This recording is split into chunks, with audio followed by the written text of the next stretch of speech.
Balis Ngurah Rai Airport will remain closed until at least Thursday morning, airport spokesman Arie Ahsanurrohim told AFP. Mount Agung, which looms over one of the world's top holiday spots, could produce a thunderous eruption at any moment, officials have warned, forcing the main airport to be shut since Monday.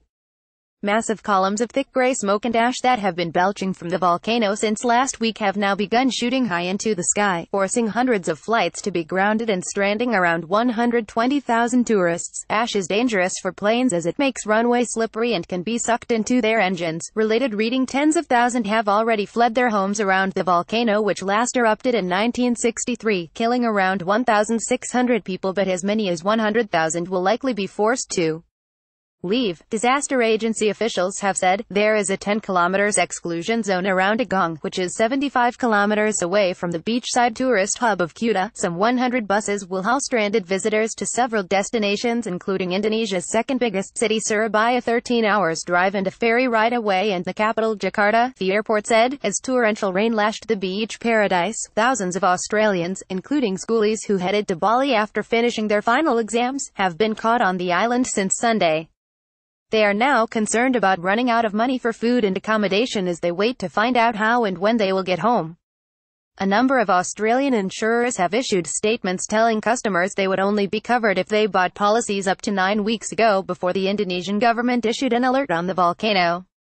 Some have stipulated a cut-off coverage date of September 22, which was when the Indonesian volcano alert was first raised to level 4, suggesting an eruption was imminent.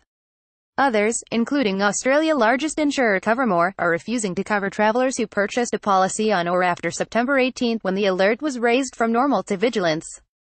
A worried Emily Martin, 19, is on her first overseas trip without her family. "They don't really tell you that you're not covered by the insurance for the volcano, you're just left in the dark," she told AAP in Bali on Tuesday. Her friend Danielle Hicks, also 19, was reduced to tears when she realized she would run out of money in a foreign country. "I cried my eyes out," she said. Disaster officials have previously raised alert levels to maximum and accelerated the mass evacuation of people living in Agung's shadow. Agung rumbled back to life in September, forcing the evacuation of 140,000 people living nearby.